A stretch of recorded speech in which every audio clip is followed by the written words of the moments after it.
Salut à tous, ici Franck Eboa, président du Conseil panafricain de Québec et promoteur du Carrefour des affaires panafricaines. C'est parti pour une autre émission, un autre rendez-vous de Nous sommes le Cap. L'idée est de progressivement montrer ce qu'on fait à chaque fois pour arriver à la réalisation de ce Carrefour des affaires panafricaines. Et on se rappelle ici que le Carrefour des affaires panafricaines en fait réunit toutes les organisations, des organisations comme le Conseil panafricain et la Chambre de commerce Québec-Afrique et tous leurs collaborateurs. Donc l'idée est ici de faire comprendre la pertinence du projet que le Conseil panafricain et bien sûr la Chambre de commerce sont en train de promouvoir. Donc c'est de montrer son importance, sa pertinence. Et en fait, démontrer l'importance d'un tel projet revient à démontrer l'importance des acteurs qui sont à l'intérieur de ce projet, en fait, qui sont au sein de ce projet.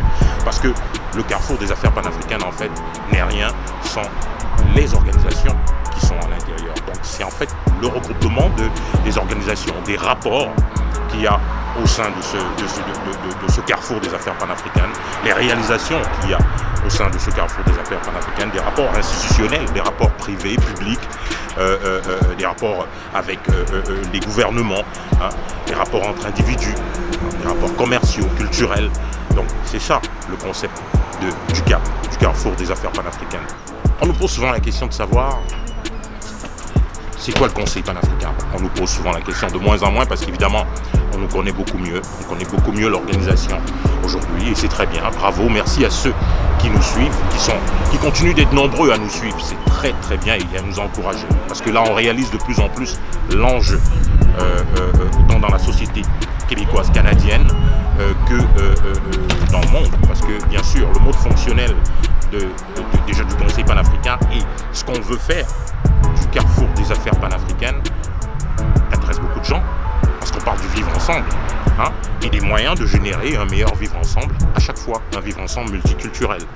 Donc c'est pour ça qu'on a décidé de faire cette télé-réalité, une télé-réalité qui va tourner autour de la réalisation du Carrefour des affaires panafricaines. On montre une façon pour le COPAC d'être utile, il y a plusieurs façons pour le Conseil panafricain et d'ailleurs pour le Carrefour des affaires panafricaines d'être utile. J'ai reçu une demande hein, en fait d'une charmante personne, d'une charmante demoiselle qui nous a écrit au sein du Conseil panafricain et nous a dit combien y a-t-il d'épiceries africaines dans la ville de Québec, combien il y en a dans la ville de Montréal et puis peut-être dans la province du Québec.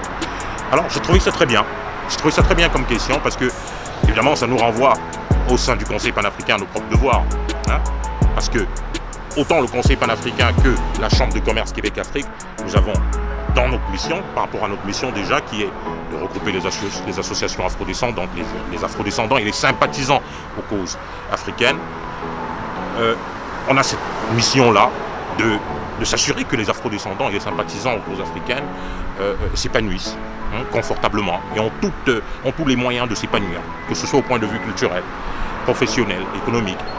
Alors, oui, c'est notre mission un peu de recenser l'ensemble des épiceries, hein, des individus qui ont des business, des entreprises.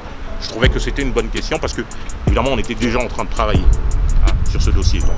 Faire un recensement effectif, déjà au point de vue des professionnels afrodescendants de la ville de Québec et des régions. D'ailleurs, vous allez voir le lien sur nos réseaux sociaux et puis n'hésitez pas, il faut le remplir, il faut partager ce lien-là. On va encore prendre le temps de partager ce lien que nous sommes en train que nous avons mis à la disposition du monde. Donc écrivez-nous hein, si vous voulez faire partie de cette liste-là. Hein. Et puis c'est très bien parce qu'on recense ces professionnels-là. Et puis bon, les raisons, on les a déjà expliquées, on trouvera encore le temps de le faire, mais évidemment, quand on y réfléchit un peu, on comprend l'importance de faire ce recensement qui n'avait pas déjà été fait jusqu'ici. Alors, maintenant, il est question aussi de faire le recensement des épiceries. Bien sûr, c'est important pour que ce soit présent sur notre site internet, sur nos réseaux sociaux, hein, et puis à la disposition de nos partenaires et de nos membres. Parce que ça fait déjà la promotion de l'offre de service de ces épiceries et de leur expertise aussi de ce qu'ils apportent hein, aux afrodescendants, aux sympathisants aux causes africaines dans la ville de Québec, mais ce qu'ils apportent aussi hein, en termes d'activité et d'engagement. Merci à cette personne qui a pensé qui s'est intéressé à la chose, qui s'est intéressé à la question et qui est venu vers nous via les réseaux sociaux pour nous demander de l'accompagner dans cette recherche-là. Alors nous allons le faire avec plaisir et nous allons faire les choses de la bonne façon. Hein.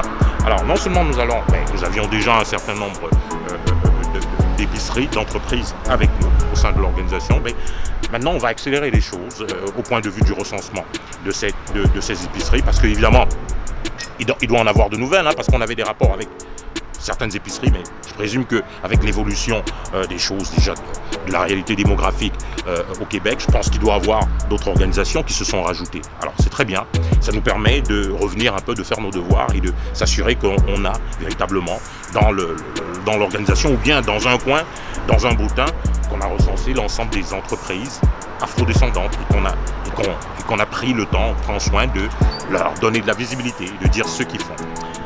D'accord, on va commencer aujourd'hui par l'épicerie Mokolo. Hein? Donc, on va discuter avec sa propriétaire, avec la propriétaire, la fondatrice des épiceries Mokolo. On dit des parce que ici on est du côté de Quatre-Bourgeois, hein, je crois que c'est dans Sainte-Foy, et elle en a une autre épicerie à Vanier. On aura le temps de montrer tout ça. Donc, il est question ici, bon, de discuter avec elle, hein, et puis de voir, de comprendre aussi quels sont ses besoins. Parce que c'est important. C'est pas juste, on ne va pas juste aujourd'hui recenser ou dire qu'il y a telle ou telle épicerie quelque part. Non seulement on va indiquer l'adresse, montrer un peu la place, mais recenser aussi les besoins. Hein. Qu'est-ce que nous pouvons faire comme organisation, hein, pour être auprès de nos entreprises, hein, rapidement recenser, et puis on va prendre le temps bien sûr de connaître les acteurs qui sont en arrière de leur gestion de ces entreprises-là. Et puis voilà, et puis on va dire en retour aussi quel est le rapport, quelle est la collaboration qu'on attend de ces entreprises-là, parce que c'est important. C'est important. Il y a ce rôle-là, il y a ce rôle participatif-là que tous les acteurs qui constituent cette famille COPAC aujourd'hui doivent comprendre. C'est parti. Bonjour, bienvenue à Mokolo. Comme vous voyez, nous sommes derrière les masques, mais ça ne nous empêche pas de sourire. Je vous remercie de faire la visite chez nous. Tout va bien. Comme vous voyez, ici à Mokolo, on a un peu du tout. Donc c'est l'Afrique même qui a déménagé à Québec. Parce qu'on veut essayer de satisfaire tout le monde, toutes les communautés. C'est tout le monde, tous les Africains. On a aussi des produits québécois parce que nous utilisons les mêmes huiles végétales. J'ai deux places, c'est vraiment les 3062 chemin Quatre-Bourgeois et 193 rue Chabot pour ceux qui sont à Vanier, Charlebourg, Beauport. Donc vous ne manquerez de rien, Mokolo est toujours présent. À Mokolo, il y a un peu de tout que je vous dis, toutes sortes de poissons fumés, comme frais, les capitaines, mulets. Donc il y a toutes sortes de poissons, toutes sortes de viandes, de la viande de mouton, la viande de chèvre, la viande de bœuf. Il y a aussi des pains qui sont à Mokolo, des produits pour les cheveux, pour le corps, donc un peu de tout. C'est un super marché. J'apprécie beaucoup tous les gens qui viennent ici. Je vous remercie, vous tous qui venez à Mokolo, m'encouragez, vous tous qui venez à Mokolo, achetez, vous tous qui venez en visite à Mokolo, je vous remercie. Le Québec grandit, l'immigration ça grandit, mais le besoin est là. Regardez vous-même, j'ai des choses en masse dans le magasin parce que ça me prend un bâtiment quasiment pour m'installer. Mais la porte n'est souvent pas facile pour accéder au bâtiment. Donc s'il y a une possibilité vraiment que ça soit flexible pour nous, les gens qui ont à cœur vraiment de laisser les traces. Donc ce n'est pas seulement rester au sous-sol, j'ai envie de sortir dehors, avoir un bâtiment où il y aura des parkings, vous n'aurez même pas de problème à accéder au magasin et vous aurez tout ce que vous voulez sur place. Ça fera vraiment mon plaisir. Moi, ce que je comprends ici, c'est que avec toute la réalité, avec tout ce qu'elle a fait comme travail, parce qu'on parle ici d'une épicerie aussi à Vanier, il y a quand même des défis. Il y a des défis qui continuent d'être là. Et là, on nous parle d'un défi précisément qui est du bâtiment. Donc, c'est ça qu'on comprend. Le défi principal aujourd'hui que tu as comme entrepreneur dans le secteur de l'épicerie africaine, c'est ça, c'est de te trouver un bâtiment commercial. Et qu'est-ce qu'une comment une organisation, comment entre nous déjà on peut se regrouper, parce que ce que tu fais déjà fait beaucoup de sens pour nous dans la vie à Québec. On arrive à avoir des produits africains, hein, et on arrive à partager notre culture avec la société québécoise. Donc c'est énorme ce que tu fais déjà pour la société ici et pour nous. Alors comment nous on fait comme organisation? Comment nous on fait pour être utile? Ben, déjà à part l'achat, ça t'encourage, c'est sûr. Qu'est-ce qu'on fait maintenant, mettons, dans un cas comme ça? Est-ce qu'il y a des stratégies? Est-ce que tu apprends ça, des stratégies? Parce que moi j'en ai, je suis consultant en développement des affaires, mais j'aimerais t'entendre. Je veux dire, comment une organisation comme le Conseil panafricain est utile à des entrepreneurs dans ton secteur d'activité? Vous serez utile par votre collaboration voilà, avec les autorités du pays. Je ne sais pas comment ça se passe. Ou peut-être des informations aussi s'il y a quelque chose quelque part. Je te donne un exemple. Par exemple, il y a des bâtiments qui sont à vendre. Et moi-même personnellement, je m'approche de bâtiments pour acheter. Mais c'est comme si que c'est rendu où les bâtiments sont vendus seulement à les gens qui ont de l'argent. Oui, parce qu'on est rendu dans un... Oui, c'est ça. C'est rendu... Je comprends très bien ce que tu veux dire. C'est ça.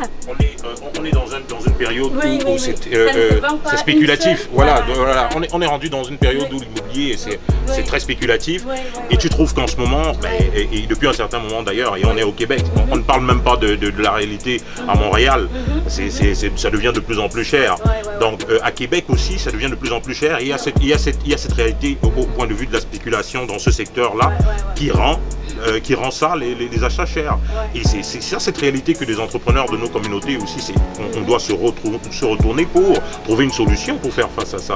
Donc une organisation comme le Conseil panafricain peut déjà communiquer avec les autorités, c'est ce que tu es en train de nous faire comprendre, pour déjà faire comprendre cette réalité-là, ok, et trouver des moyens pour donner aux entrepreneurs afrodescendants qui n'ont peut-être pas les mêmes moyens que ceux qui sont installés ici depuis des générations, parce que c'est aussi une question générationnelle, hein, avoir certaines liquidités pour partir en affaires. Alors, comme organisation, on peut déjà se regrouper, c'est ça, et le faire comprendre à des acteurs qui sont dans nos communautés, parce que, évidemment, l'union fait la force, et bon aussi, parler aux autorités et rencontrer les autorités, parce qu'évidemment, une organisation comme le Conseil panafricain aujourd'hui collabore avec les 3 paliers de gouvernement, le fédéral, le provincial et le municipal. Donc, ce que tu nous demandes, c'est de véritablement prendre beaucoup plus de présence au point de vue de la représentation au niveau des autorités, hein, pour représenter vos objectifs, vos défis. C'est ça.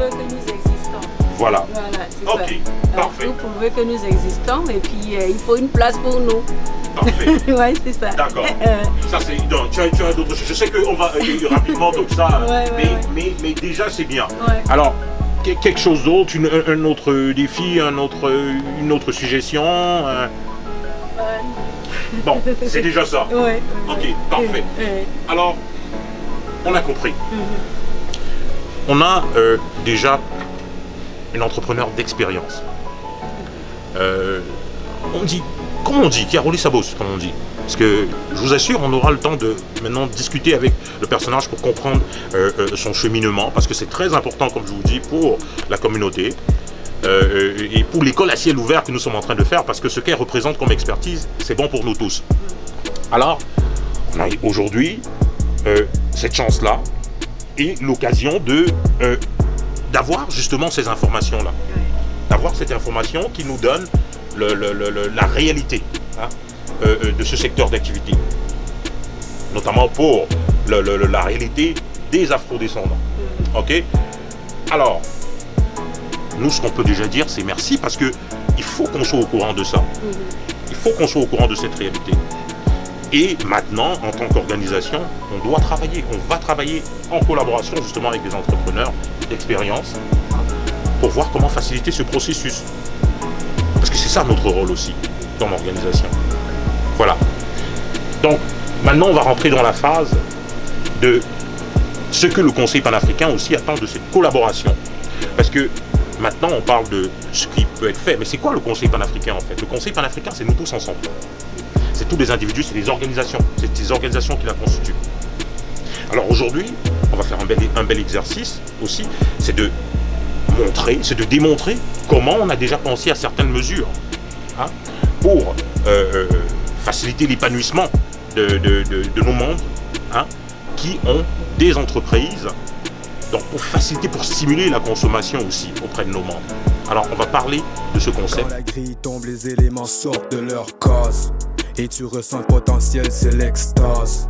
Retour à l'essentiel, Biggie embarque des spirituels, le train passe. Sur la grille, les points sont distancés mais tous reliés par la pensée qui se déshabille.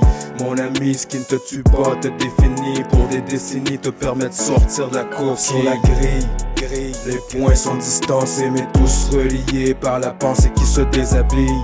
Mon ami, ce qui ne te tue pas te définit pour des décennies, te permet de sortir de la coquille. L'importance du réseau pour la next phase.